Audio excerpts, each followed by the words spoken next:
우리 부부가 처음 마련한 우리만의 첫 보금자리. 포강동 집은 포강동 버스 종점 부근 넓은 채마밭 끝에 있었다.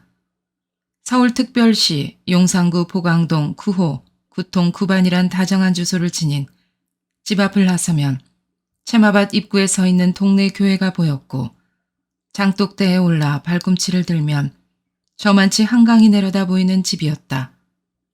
대지 50평에 건평 17평, 방 3칸에 부엌, 욕실, 긴 마루, 작은 마당, 장독대가 있는 아담한 양옥집이었다. 친정아버님은 기왕 집을 마련하려면 좀 큰 것으로 마련하라고 하셨지만 막상 그렇게 할 용기가 나지 않았다. 따로 용도가 있었던 20만 원을 떼어놓고 100만 원은 다시 친정아버님께 관리를 부탁드린 후 나머지 80만 원을 들여 구입한 집이었다. 새 아이와 함께 이사 들어간 날, 길 옆 채마밭 채소들은 이미 거두어져 텅 비어 있었고, 그 위로 늦가을의 짧은 햇살이 눈부시게 내려 쪼이고 있었다. 집 대문을 밀고 들어서는 순간 난 마치 꿈을 꾸고 있는 것만 같았다. 그동안 얼마나 애타게 그려왔던 순간이었던가. 만감이 교차하며 가슴을 벅차게 하던 그날, 방이 3칸이라고 해도 부엌에 붙은 찬방은 너무 작아 한 사람이 겨우 몸을 누일 정도였고, 욕실은 빨래나 세수를 간신히 할 수 있을 정도의 그 작은 집이 내게는 이 세상의 어느 저택보다도 자랑스럽게 느껴졌다. 그런데 이사를 하고 보니 구경할 때는 그토록 아담하고 예쁘장해 보였던 집이 집장수의 엉터리 날림집이었다. 턱없는 날림 공사는 이사 첫날부터 드러나 방수 처리가 되어 있지 않던 욕실 수조는 멀쩡하게 타일까지 붙어 있는데도 물을 받는 대로 새어나갔다. 심지어 아궁이 속에까지 샘솟듯 물이 솟아 아궁이 아래 따로 하수구를 설치한 후에야 불을 넣을 수 있을 정도였다. 마루나 도배도 다시 손을 보지 않고는 도저히 쓸 수 없을 정도로 마감이 제대로 되어 있지 않았다. 몹시 속이 상했지만 나는 그 집을 우리의 꿈의 궁전으로 만드는 일을 포기하지 않았다. 사람을 불러다 급한 욕실과 부엌의 날림을 수리했고, 팔을 걷어붙이고 직접 방마다 도배를 하고 마루에 니스칠을 했다. 마당에도 조약돌을 주워다 물에 깨끗이 씻어 가지런히 깔아놓아 햇살을 받아 반짝이는 조약돌 위에서 아이들이 놀도록 했다. 처음에 속상했던 만큼이나 점점 내 손으로 모양을 갖춰가는 모습에서 오히려 더한 애정을 느끼게 했던 포강동 집. 그 중에서도 내가 가장 사랑했던 장소는 마당 위쪽에 있던 장독대였다. 아이들이 동네에서 파는 병아리를 사와 모이를 준다고 쫓아다니거나 토끼를 키운다며 배춧잎, 아카시아 잎을 가지고 이리저리 뛰어다니는 동안 나는 늘 그 장독대에 올라가 발돋움을 해가며 저만치 흐르는 한강과 강변을 바라보곤 했다. 낙하훈련이 있는 날이면 남편이 타고 있을 것이 분명한 비행기를 발견할 수 있었고, 그 비행기의 양쪽 문이 열리고 공수병들의 낙하산이 떨어지면서 그대로 꽃송이가 되어 피어나는 것을 지켜볼 수 있었다. 따로 떼어놓은 20만 원은 시댁 식구들을 위해 쓸 작정이었다. 사실 돌이켜보면 친정살이를 하며 수입의 모든 것을 집 장만하기 통장에만 넣느라 그 긴 세월 동안 시부모님께 반듯한 선물 하나 해드리지 못했었다. 그렇게 불효한 자식으로 살다 보니 남편도 나도 가난한 살림에 고생하시는 시부모님 생각만 하면 늘 마음이 괴로웠다. 언제나 옥양목 두루마기에 흰 고무신, 낡은 중절모에 부러진 안경에 끈을 매어 귀에 건 시아버님, 오랫동안 치아가 없어 입가에 합죽하게 주름이 잡혀버리신 시어머님, 드디어 기회가 왔다고 큰맘 먹고 당시로선 큰돈이던 20만 원으로 뭘 사드릴까 궁리하던 우리는 부모님께 무엇이 가장 필요하신지 금방 알 수 있었다. 시아버님께는 고급 양복지로 두루마기 한 벌을 맞추고 구두와 안경을 준비했다. 시어머님께는 물론 틀니가 가장 급했다. 그리고 고운 빛깔의 한복 2벌과 손가방 하나를 추가로 마련한 후 두 분 부모님을 위한 용돈도 따로 넉넉히 떼어놓고 시동생과 시누이들의 선물도 장만했다. 이제야 사람 구실을 하게 되었다는 후련한 마음으로 댁으로 내려가 부모님을 찾아뵙고 선물을 드리자 처음 착용하는 틀니가 어색해 부끄러워하시면서도 몹시 기뻐하시던 시어머님의 모습이 지금도 생각난다. 갓 변한 입모양이 이상하신지 식구들 보기 민망해하던 어머님은 연신 입을 손으로 가리며 어쩔 줄 몰라 하셨다.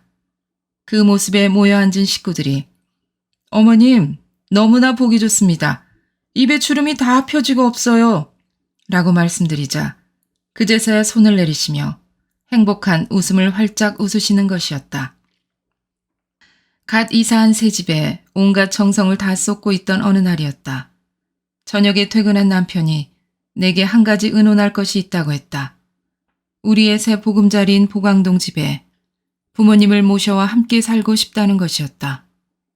장남도 아닌데 왜? 우선 내게는 그 생각부터 떠올랐다. 시부모님을 좋아하지만 솔직히 이제까지 내 집 마련을 꿈꾸면서 아이들 셋과 5 식구 단란하게 살 계획만 세웠지. 결코 대구에 계시는 시부모님을 모셔와 살겠다는 생각은 한 번도 해본 적이 없었다. 놀란 표정으로 쳐다보던 내게 남편은 부모님 모시는데 장남 차남이 무슨 상관이 있느냐면서 그동안 내게는 말하지 않았던 어린 시절의 맹세가 있다고 고백했다. 끔찍한 대화재가 온 가족이 만주 길림성 시골에서 피땀 흘려 이룩한 모든 것들을 무참하게 삼켜버리고 어머니마저 실명하게 되자 한많은 타양살이를 접고 대구로 와서 움막집 생활을 하던 때라고 했다. 극도로 어려운 살림에 끼니가 없는 날은 겨우 눈이 조금씩 보이기 시작하던 어머님까지도 하루 종일 채마밭에 나가 품을 파셔야 했고 날이 저물 무렵 겨우 품삯으로 받은 배추 몇 덩이를 머리에 힘겹게 이고 돌아오시던 금방이라도 쓰러지실 것만 같던 어머님을 뵈면 자신은 눈에 금방 눈물이 고여도 내색을 할 수도 없었다는 것이었다. 그 비참한 배춧잎으로 겨우 저녁을 때운 후 식구들이 다 잠들고 나면 혼자 소매에 얼굴을 묻고 한없이 숨죽여 울면서 하늘에 맹세했다는 것이다. 이 다음에 크면 반드시 호강시켜드릴 거야. 그런데 나이가 들어서도 또 결혼을 해서도 단 한순간도 잊은 적 없는 그 맹세를 지금껏 실천하지 못하고 있다는 것이었다. 그동안 부모님은 호강은 고사하고 이제까지도 그 어려운 살림의 고생에서 헤어나오지 못하고 계시는데 8년씩 처가살이를 하면서 겨우 생활 문제를 해결할 수 있던 자신의 처지로는 제대로 모셔볼 기회조차 갖지 못했던 것이다. 서울 용산에 사시던 형님도 역시 경찰관의 박봉으로 집을 장만하지 못한 처지여서 모처럼 부모님이 서울에 다니러 오셔도 자식들 집에서 쉬어가지도 못하고 지치신 몸을 돌려 곧바로 내려가셔야만 했었다. 당신은 요즘과 달라 진급이 몹시 어려워 형님은 만년직급 순경으로 근무하는 형편이었다. 2 자녀의 교육을 뒷받침하느라 집장만은 엄두도 못 낼 형편이었다. 내 눈을 애타게 바라보며 남편은 말했다. 서울에 왔다 그냥 다시 대구로 돌아가시는 부모님의 뒷모습을 볼 때마다 가슴속에 검은 숯덩어리 같은 한이 쌓여갔었다고.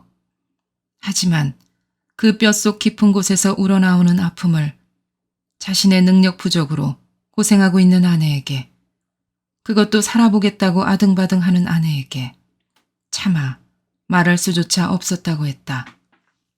당신이 고생해 겨우 집 한 칸 장만하자마자 이런 부탁을 하려니 참 면목이 없소. 하지만 당신은 훗날 내가 잘되면 잘해줄 수 있는 기회가 얼마든지 있겠지만 부모님은 벌써 저렇게 나이가 드셔서 하루가 다르게 늙어가시는데 언제까지 기다려주실지 어떻게 알겠소. 내 평생의 소원이니 이번 기회에 부모님을 모셔서 원 없이 효도할 수 있도록 도와주면 내 그 고마움은 일평생 잊지 않으리다. 그이만의 아픔이었고 애절함이었다. 그동안 혼자 그토록 가슴을 태우고 있었는데도 매일 곁에서 생활하면서 조금도 눈치를 채지 못했다니 말이다. 온 열정을 다해 부탁해오는 남편에게 그동안의 우둔함이 미안하기도 하고 애처롭기도 하여 난 당황할 수밖에 없었다. 남편의 애절한 요심에 내심 무척 감동해 있으면서도 어찌된 일인지 내 입에서는 남편이 기뻐할 그럼 그렇게 해야죠 란 대답이 도무지 나와주지를 않았다. 남편 소원대로 부모님을 모시게 되면 일상의 불편함은 다 함께 참아내면 된다 하더라도 아이들 교육을 위해 세웠던 계획은 무효가 될 것이고 저축의 꿈은 사라질 것이다. 더구나 계획에도 없던 늘어날 생활비는 나를 두렵게 했다. 생각할수록 아득했다. 이제 겨우 집 한 채 마련한 후 내 가슴 속에 모락모락 피어나고 있었던 소박한 꿈들은 펼쳐보지도 못한 채 접어야 한다. 나를 간절히 쳐다보고 있는 그분 앞에서 나는 갈등 속에 어찌할 바를 몰랐다. 정말이지 감동한다는 것과 모든 것을 받아들인다는 것은 별개의 문제였다. 하지만 역시 이번에도 나는 남편에게 지고 말았다. 생판 모르는 남의 딱한 사정을 듣고도 마음이 움직이는 법인데 어떻게 사랑하는 남편이 평생 소원이라며 간절하게 부탁하는 것에 동의하지 않고 배길 수가 있겠는가 말이다. 어쩌면 나는 처음부터 전혀 승산 없는 무의미한 갈등을 했는지도 모른다. 모든 꿈이 날아간다는 생각에 한숨을 쉬면서도 결국 나는 남편의 뜻을 내 뜻으로 받아들여 동의하지 않을 수 없었다. 이튿날 즉시 우리 내외는 함께 대구 봉덕동 시댁으로 내려갔다. 서울로 모시고 함께 살고 싶습니다. 라는 말을 들으시면 시부모님이 얼마나 깜짝 놀라실까. 그러나 믿을 수 없게도 우리는 너무 늦게 도착했다. 아버님은 병 안으로 알아누워 계셨다. 가슴이 철렁 내려앉았다. 불과 한 달 전 벼르던 선물 꾸러미를 들고 찾아뵐 때만 해도 분명 건강해 보이시던 아버님이셨다. 앉지도 못하고 자리에 누워 계시는 아버님은 한눈에도 예사롭지 않은 깊은 병색으로 이미 완연히 쇠약해져 있었다. 워낙 건강한 체질이어서 웬만한 병으로는 쉽게 자리에 눕거나 쇠약해질 분이 아니셨다. 대체 무슨 병이기에 저렇게 빠른 속도로 아버님을 무너지게 하고 있는 것일까? 불길한 예감을 떨칠 수가 없었다. 병세가 그렇게 악화되었는데도 군 복무에 바쁜 아들에게 근심을 끼치고 싶지 않아 일절 연락하지 않으셨다는 두 분 말씀에 남편은 그저 가슴이 타는 장탄식을 했을 뿐이었다. 서둘러 아버님을 서울로 모시려 하니 의외로 가지 않겠다는 반응이셨다. 이제 겨우 살만해져 일어서려는 아들을 돕지는 못할 망정 결코 부모가 매달려 짐이 될 수는 없다는 말씀이었다. 네가 좋은 지휘관이 되어갖고 튼튼하게 뿌리를 내릴 때까지는 대구에서 안 올라갈란다. 아들이 아무리 간절히 간청해도 아버님은 완강했다. 다급한 마음에 나도 아버님의 손을 잡고 애원했다. 이렇게 알아누워 계시면 제국 아빠도 일을 못합니다. 아버님, 저희 집에 오셔서 하루빨리 건강을 찾으시는 길이 자식을 위하는 길이세요. 제발 저희 청을 들어주세요, 아버님. 내려오기 전 잠시라도 내 욕심으로 이런 부모님을 기쁜 마음으로 모셔올 생각을 하지 못했던 것이 이제는 한없이 부끄러워 가슴이 미어졌다.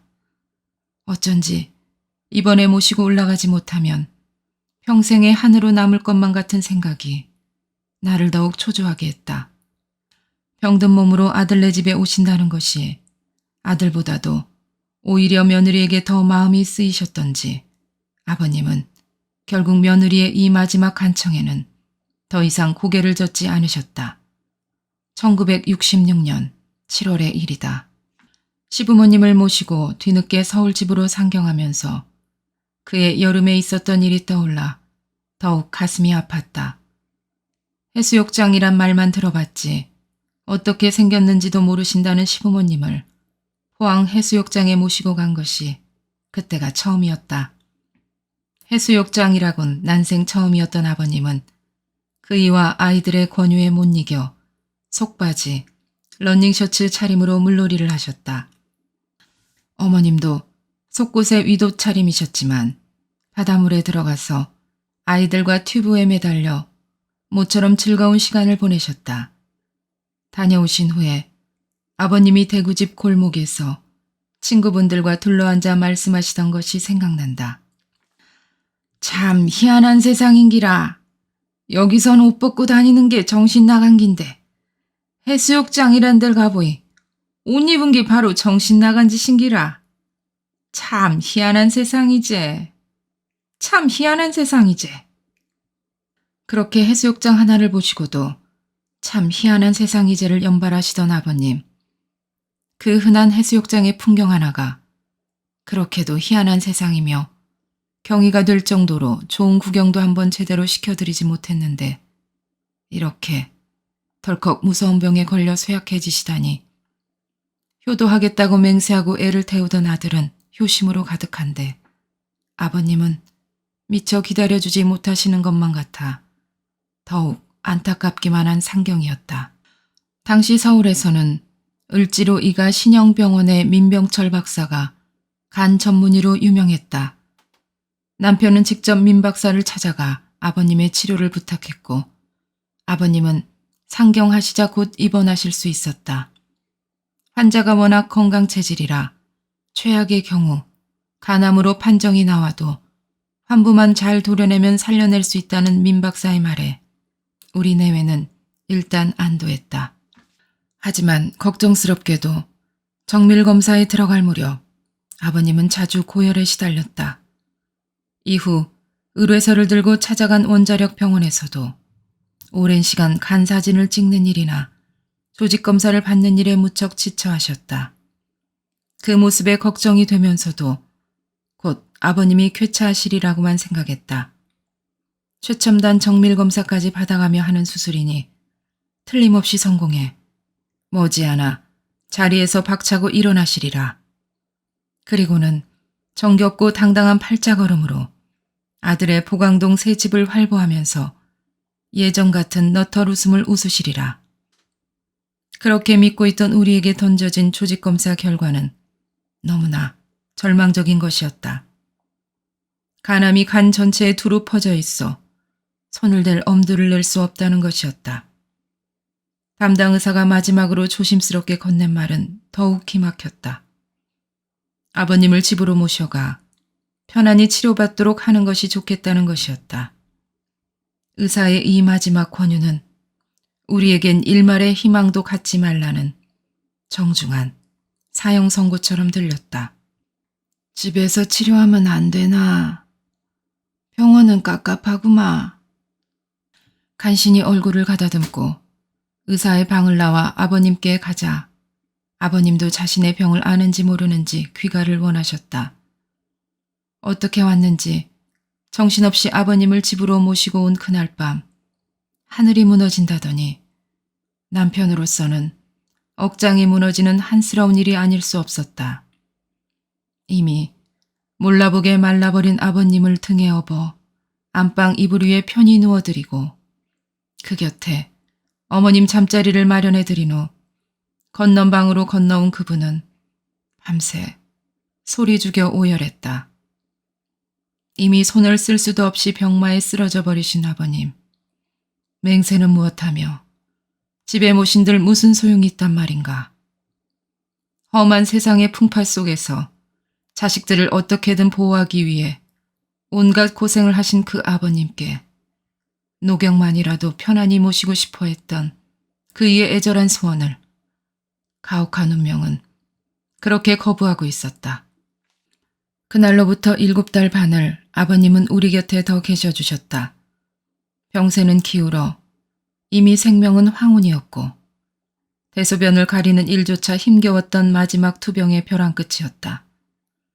그래도 그 7달간의 병상은 시댁 7남매의 눈물겨운 정성으로 채워진 따뜻한 병상이었다는 것이 위안이라면 위안이었다.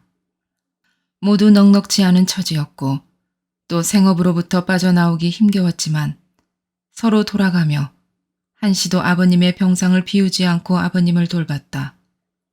식사 준비는 물론 모든 뒷바라지를 해야 했던 나로서는 때로 좀 지나치다는 생각이 들 정도로 연일 계속되던 시댁 식구들의 효성스런 분주함이었다. 하지만 바쁜 생활에 서로 접촉이 뜸했던 시댁 식구들과 그렇게 몸을 부대끼며 함께 시간을 보내면서 차츰 정말 흉어물 없이 정이 푹 들어버린 계기가 되기도 했다. 새 형제들만큼이나 인정이 넘쳐나는 내 시누이들은 아버님의 애처로운 모습에 내내 눈물을 가누지 못했는데 늦은 밤이면 슬픔에 쌓인 시누이들과 동서들과 함께 둘러앉아 눈물을 흘렸다. 때로는 나도 형님들이 아버님 어머님과 함께 나누던 고소한 옛날 고향에서의 추억담에 끌려들어가 잠시 슬픔을 잊고 이야기에 귀를 기울이며 정말 가족의 일원으로 한마음이 되기도 했다. 워낙 온갖 역경을 이겨내온 경험 때문인지 시댁 식구들은 비참하지 않게 슬픔과 싸우는 방법을 잘 아는 것만 같았다. 그런 모습이 시시각각 죽음의 문으로 발을 들여놓으시던 아버님을 모시기에 모든 것이 너무 힘들기만 하던 내게 큰 힘이 되어 주었다. 하지만 처음 하는 병간호는 물론 문병차 오는 많은 손님들을 접대하는 일은 아직 살림 경험이 적었던 내게는 참으로 힘겨운 일이었다. 시한부 인생을 사시는 아버님의 시중에 뭐든지 아쉽고 마음이 바빠 그동안 아이들을 돌본다는 것은 생각할 수도 없었다. 좁은 집에 하루 종일 들끓던 식구들과 손님들 대접으로 잠시도 쉴 틈이 없었다. 투병 생활의 막바지에 많이 나오던 피고름이 섞인 아버님의 세탁물을 어머님이 보시지 않도록 하자니 늦은 밤 욕실 문을 걸어 잠그고 빨 수밖에 없었다. 식사를 못하시는 아버님을 위해 수시로 죽을 쏘야 했고 우리의 유일한 희망이던 한약을 시간 맞춰 온종일 다려내야 했다. 너무 쇠약해지셔서 거동을 못하시는 탓에 대소변도 받아내야 했고 욕창도 막으며 목욕을 시켜드려야 했다. 병구안을 위해 할 일은 아침부터 밤까지 끊이지 않았다. 그러나 그 중에도 가장 힘든 일은 끊임없이 찾아오는 고향 손님의 접대였다. 아버님의 병환 소식에 먼 시골에서부터 서울까지 찾아오던 고향 어른들은 바지자락을 걷고 환강을 건넌 후 다시 버스와 완행열차에 시달리며 하루가 좋게 걸리는 먼 길을 달려오시곤 했다. 쉬운 일이 아니었을 텐데도 흰 두루마기에 갖가지 갖춰 쓰고 찾아오시는 고향 어른들이 워낙 끊이지 않고 줄을 이으니 동네에서는 아예 두루마기에 갓을 쓴 분만 나타나면 묻지도 않고 우리 집을 가르쳐 줄 정도가 됐다. 그런데 그렇게 찾아오시는 손님들을 치르기에 변변한 방이라곤 둘밖에 없었던 보강동 집으로는 딱하기만 했다. 그렇다고 먼 길을 오셔서 이미 여행에 지치신 분들을 밤중에 다시 시골로 내려가시라고 할 수도 없는 일이었다. 물론 넉넉찮은 형편에 여관으로 모신다는 것은 생각할 수도 없었다.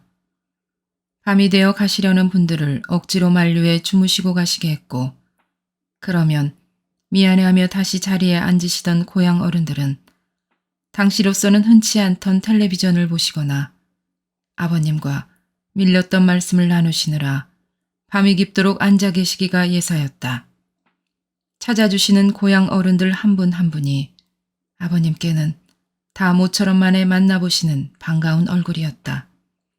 자연히 말씀이 길어지기가 일쑤였고 하루 종일 종종 걸음을 치느라 파김치가 되어버린 나는 그동안 밀려오는 졸음을 좇으며 말씀이 끝나기를 기다려야만 했다. 그럴 때 내가 쉴 수 있었던 곳은 부엌 뒤편의 좁은 통로였다. 꼭 한 사람이 누울 정도의 폭이던 그 통로에 가만히 두 장과 담요를 깔고 누워 하늘을 보면 때로는 맑은 하늘을 메우고 있던 청명한 별들이 갑자기 나를 향해 쏟아져 내리는 것만 같아 모든 시름을 잠시 잊을 수 있었다. 그렇게 반년쯤 지나자 아버님의 병세는 갑자기 호전되는 듯했다. 형제들이 정성으로 구해오던 한약이 효염이 있는 모양이라고 모두들 흥분했다. 아버님의 좋아지신 모습에 안도감을 느낀 그이는 그동안 미뤄두었던 독일 정부 초청의 시찰길에 올랐다. 당시 우리처럼 분당 국가였던 서독 정부는 한국군 장교 초청 시찰 프로그램을 운영하고 있었다. 시찰 일정은 35일간이었다. 그러나 떠나기 전 아버님께 큰절을 올린 것이 그이에게는 아버님께 올린 마지막 인사가 되고 말았다. 자신이 그토록 사랑하는 아들을 위해 마지막 남은 불꽃을 모두 태우신 것일까? 아들의 큰절을 밝은 낯빛으로, 그것도 앉아서 받으셨던 아버님은 그로부터 얼마 되지 않아 병세가 갑자기 걷잡을 수 없이 악화되었다. 결국 남편이 돌아오는 것을 채 기다려주시지도 못한 채 영원히 우리 곁을 떠나시고 말았다. 70세의 술을 마지막으로 세상을 하직하신 것이다. 그해 1967년 3월 2일 12시 30분의 일이다. 아버님 운명 당시 남편은 이미 귀국길에 있었다. 그 비통한 소식을 가장 먼저 남편에게 전하고 싶었지만 당시 불편한 통신 사정으로는 귀국길의 남편에게 그 소식을 전할 도리가 없었다. 그런 사정으로 남편이 미처 귀국하지 못한 상황에서 치러진 장례식에는 많은 분들이 오셔서 고인의 명복을 빌어주셨다. 감사하게도 박 대통령께서는 정가를 보내지 않았음에도 불구하고 박종규 경호실장을 보내어 조의를 표해 주셨다. 장례 후 아버님 혼백은 큰 댁에 모셔졌다.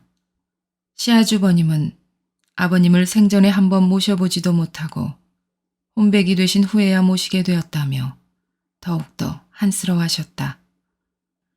그분이 황급히 귀국했을 때 아버님은 이미 고인이 되어 유택에 모셔진 채 슬픔으로 목이 맨 아들을 맞으셨다.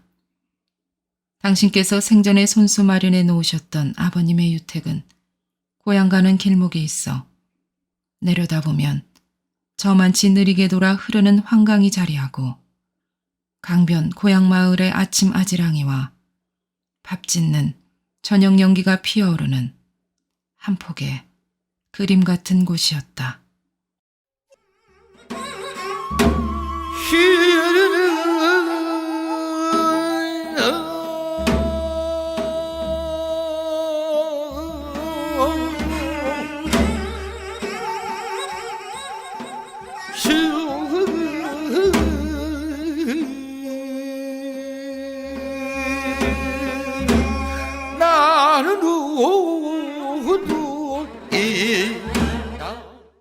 이날 공항에서는 21발의 예포가 울려 퍼지는 가운데 성대한 환송식이 베풀어졌는데 출발에 앞서 박 대통령은 대통령 속에서도 오늘날 위대한 경제 건설과 번영을 이룩한 독일 연방공화국의 부흥상을 두루 발표하고 아울러 경제적 자립을 위해서 분발하는 폐기에 찬 우리 한국 국민들의 결의도 또한 그들에게 소개하는 동시에 양국 공통의 관심사에 관해서 서로 이해를 증진시키고 양국의 우호 증진과 경제협력, 문화교류의 터전을 보다 더욱 굳건히 하고자 하는 바입니다. 사랑하는 동포 여러분, 국토가 양단된 슬픔 속에서나마 국권을 회복한 지은 20년이 지났습니다. 이제 자립해야 할 성령기에 접어든 우리 자신을 재인식할 때가 정녕 온 것입니다. 보다 넓은 세계로 진출해서 성공을 위한 실력을 배양하면서 민족의 수건인 국토 통일을 기꺼이 실현해야 하겠습니다.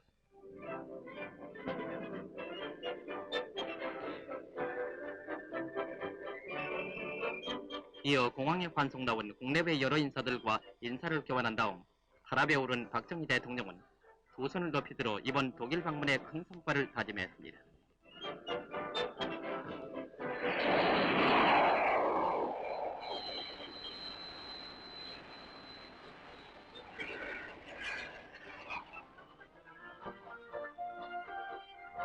이날 오후 4시 15분 박정희 대통령 일행이 탑승한 르프탄사기가 잠시 홍콩에 머물렀는데 이곳 공항에는 프렌치 총독은 공항에 있는 그의 개인 라운지에서 박 대통령 내외분을 영접하고 환담했습니다.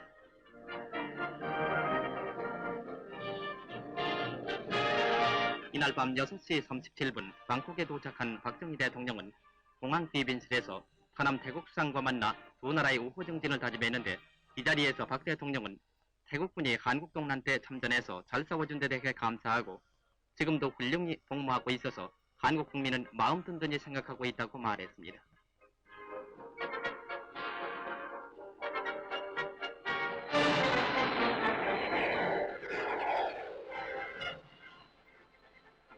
(7일) 아침 9시 40분 박정희 대통령 일행은 9,000마일의 긴 여행을 마치고 독일 연방공화국의 수도 본시에 무사히 도착, 서부독일 방문에 역사적인 첫발을 디뎠습니다.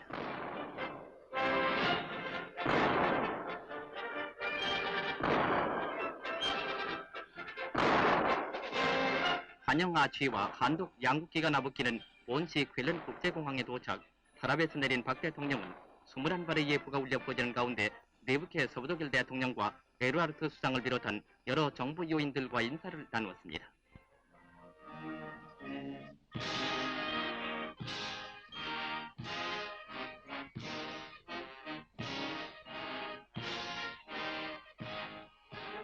이어서 한독 두 나라의 국가가 울려 퍼지고 박 대통령은 의장대를 서열했습니다.